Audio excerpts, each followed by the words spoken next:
आप सभी ने पिछले वीडियो में स्वरवेद विषय पर चर्चा सुना था और उसी चर्चा को हम आगे बढ़ा रहे हैं। स्वरवेद क्या है, स्वरवेद को किसने रचा है, इन सभी बातों पर हमने चर्चा कर लिया है, सभी विषयों पर।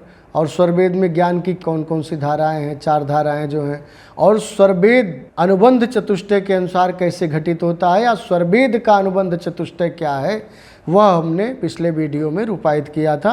आप सभी के सम्मुख प्रस्तुत करने की हमने कोशिश की थी। अब भूमिका में आगे स्वामी जी ने जो लिखा है उसको एक बार हम पढ़ लेते हैं और फिर इस पर चर्चा करते हैं। स्वामी जी ने तीसरे पैराग्राफ में भूमिका के लिखा है, इस स्वरवेद के 5 मंडल हैं, एक एक मंडल में 10-10 व इससे अधिक भी अध्याय हैं। यह स्वरवेद सरलता के लिए दोहों में लिखा गया है। स्वरवेद के समस्त दोहे 3137 हैं। स्वरवेद में एक बात यह भी है कि अथर्ववेद के सर्व प्रश्नों के उत्तर सत्य, निर्भ्रांत एवं यथोचित रूप में दिए गए हैं। एक ही पैराग्राफ लेते हैं। तो पहली लाइन में तीसरे पैराग्राफ के स्वामी जी ने कहा, इस स्वरवेद के 5 मंडल हैं। तो अब ये जान लीजिए स्वरवेद के कितने मंडल हुए, 5। अभी जो स्वरवेद आप पढ़ते हैं वो स्वरवेद संपूर्ण छपा है उत्तरार्ध सहित। उत्तरार्ध को स्वामी जी ने बाद में रचा था या उसके कुछ 1-2 अध्याय जो है बहुत पहले भी रचा था। अलग अलग छोटे छोटे पुस्तिकाओं के रूप में स्वामी जी ने उसको लिखा था। तो उनको एकत्रित करके 6 अध्याय को एकत्रित करके बाद में उत्तरार्ध के रूप में प्रकाशित किया गया। लेकिन मूल जो स्वरवेद था प्रमुख रूप से जिसको स्वामी जी ने हिमालय की कंदरा में लिखा था, वो स्वरवेद क्या है, वो स्वरवेद है 5 मंडल तक। तो पहले मंडल में स्वरवेद के जो पहले मंडल में कितना अध्याय था, 10। स्वरवेद 5 मंडलों में विभक्त है, यही स्वामी जी इसमें बता रहे हैं। और 5 मंडलों में एक एक मंडल में 10-10 अध्याय या इससे अधिक भी है, स्वामी जी ने कहा। तो पहले मंडल में कितना अध्याय, 10। दूसरे में कितना अध्याय, 10। तीसरे में कितना अध्याय, 10। चौथे में कितना अध्याय, 14। और 5वें में कितना अध्याय, 18। 18, 14 और 10 30 हो गया। फिर 14 आप जोड़ दीजिए 30 में, 44 हो गया। और फिर 44 में आप जब 18 जोड़ेंगे तो कितना हो जाएगा, 62। तो कुल 62 अध्याय 5 मंडलों में स्वरवेद के हैं। और यदि उत्तरार्ध को भी ले लेते हैं तो उत्तरार्ध में 6 अध्याय हैं। 6ठा मंडल के रूप में उत्तरार्ध को लिया गया है। उत्तरार्ध में 6 अध्याय, तो कुल 68 अध्याय स्वरवेद में हो गए। लेकिन स्वामी जी ने यहाँ भूमिका में जो लिखा है वह उत्तरार्ध को इसमें जोड़ा नहीं है स्वामी जी ने।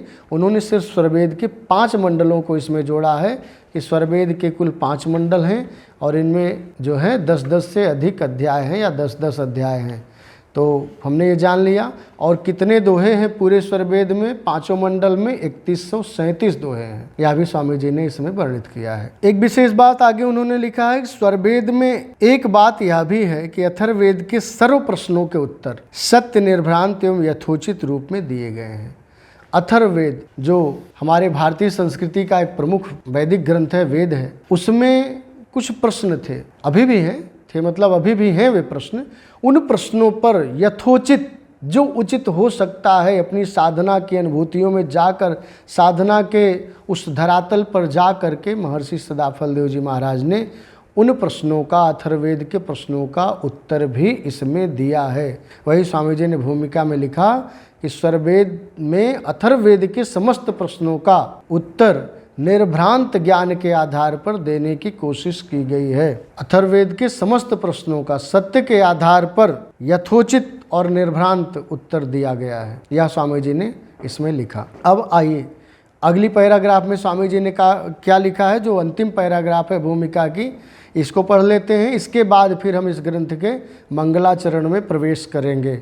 स्वरवेद का मंगलाचरण क्या है, स्वरवेद में कैसी मंगलाचरण है, मंगलाचरण के कितने रूप होते हैं जो साहित्य के ग्रंथों में हमें प्राप्त होते हैं, उसको भी हम जानेंगे। अब ये लास्ट जो अंतिम पैराग्राफ भूमिका की है उसको पढ़ लेते हैं। स्वरवेद हमारे अंतर का चिंतामणि, चेतन प्रकाश एवं हमारे हृदय मंदिर का अखंड दिव्य ज्योति है। स्पष्ट किया स्वामी जी ने, कहा कि हमारे अंतर का चिंतामणि, स्वामी जी के अंदर की जो चिंतामणि है वो है जो उन्होंने चिंतन के द्वारा, समाधि के द्वारा प्राप्त किया, उस मणि को ही इसमें रूपायित कर दिया है, प्रकाशित कर दिया है। जो भी प्रकाश उनको प्राप्त हुआ था उनको शब्दों में बांध करके स्वामी जी ने स्वरवेद में लिपिबद्ध कर दिया है, रच दिया है। और कहा चेतन प्रकाश, साधारण प्रकाश नहीं, ऐसा प्रकाश नहीं कि जो टिमटिम हो, थोड़ी देर बाद बुझ जाए, फिर जले, फिर बुझ जाए, ऐसा नहीं।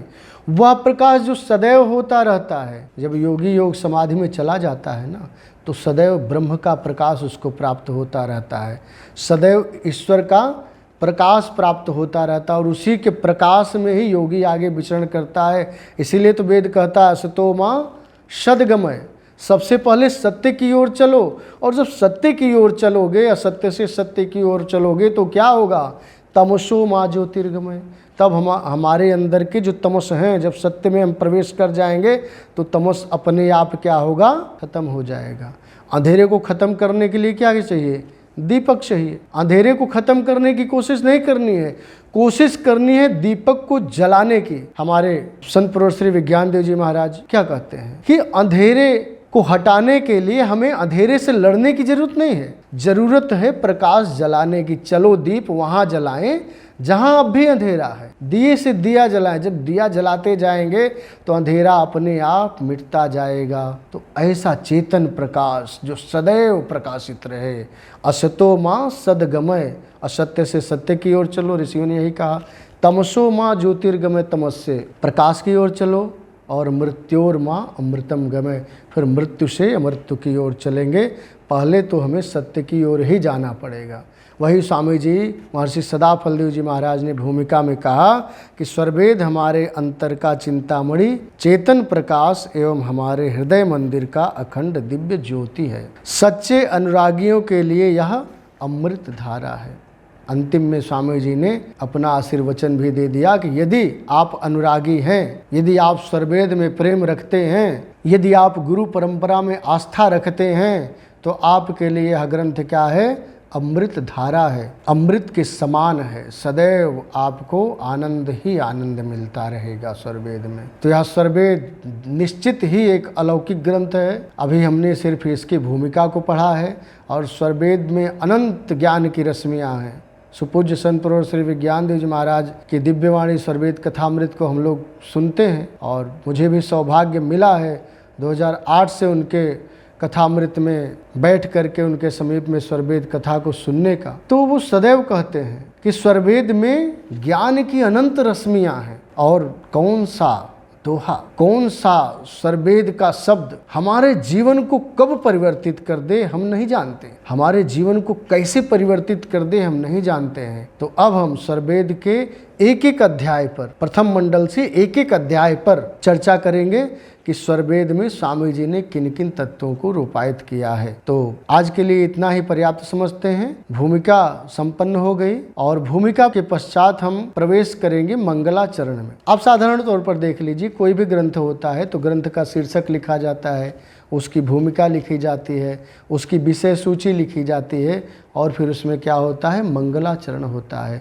अपने इष्ट के आराध्य के प्रति समर्पण की भावना होती है, उनको धन्यवाद हम करते हैं अपने शब्दों से। यदि रचना कर रहे हैं तो रचना के माध्यम से, श्लोक रच रहे हैं श्लोकों के माध्यम से, यदि सूत्र रच रहे हैं तो सूत्रों के माध्यम से। उसी तरह स्वरवेद में स्वामी जी ने दोहा लिखा तो दोहे के माध्यम से कैसे उन्होंने मंगलाचरण किया है, इसको हम इसके आगे आने वाली वीडियो में रूपायित करेंगे। तो मुझे विश्वास है कि आप सभी को यह प्रयास निश्चित तौर पर अच्छा लगा होगा। यदि अच्छा लगा है तो इसको जरूर से जरूर सब्सक्राइब करेंगे हमारे अध्यात्म प्रवाह चैनल को, और अधिक से अधिक शेयर करेंगे, लाइक करेंगे। निश्चित तौर पर आगे हम सभी स्वरवेद के ज्ञान को लेकर पुनः आपके समक्ष उपस्थित होंगे। हमारा भी ज्ञान वर्धन होगा, आपका भी ज्ञान वर्धन होगा। हम भी इसमें कुछ पाते हैं। जितनी बार स्वरवेद को पढ़िएगा ना, कुछ नया मिलेगा। ये आप सबों का भी अनुभव होगा जो विहंगम योग के साधक हैं, जो स्वरवेद को पढ़ते हैं। जितनी बार स्वरवेद को पढ़िएगा कुछ नया मिलेगा।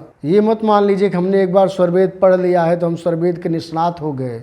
जीवन भर पढ़िएगा, जीवन भर कुछ मिलेगा। जैसे आप समुद्र में जब जब गोता लगाइएगा तब तब क्या मिलेगा? मोती मिलेगा। ये नहीं कि एक बार गोता लगाए मोती मिल गया, उसके बाद मोती खत्म, ऐसा नहीं है। जितनी बार गोताखोर गोता लगाता है उसको मोती मिलता है। ऐसा नहीं कि एक बार गोता लगाया और मोती मिल गया बस खत्म भैया, मोती नहीं मिलने वाला है, ऐसा नहीं है। तो जो स्वरवेद एक बार दो बार पढ़ चुके होंगे ना, वो फिर से स्वरवेद पढ़िए और कोशिश करिए हमारे साथ पढ़ने की, और अच्छा लगेगा, हमको भी अच्छा लगेगा। आप लोग स्वरवेद लेकर बैठेंगे और इस तरह से हम लोग एक नए तरीके से, एक नए चिंतन के साथ स्वरवेद को जो है पढ़ने की कोशिश करेंगे। साहित्य की दृष्टि से स्वरवेद को कैसे हम पढ़ें, या दर्शन की दृष्टि में स्वरवेद का क्या महत्व है, या वैदिक परंपरा में स्वरवेद का क्या स्थान है। अलग अलग परंपराओं में, अलग अलग दर्शनों में, अलग अलग ग्रंथों के अनुसार स्वरवेद को हम कैसे वर्णित करें, कैसे रूपायित करें, आप निश्चित तौर पर हमारे साथ पढ़िएगा तो आनंद आएगा, मुझे विश्वास है। तो आज के लिए इतना ही पर्याप्त समझते हैं।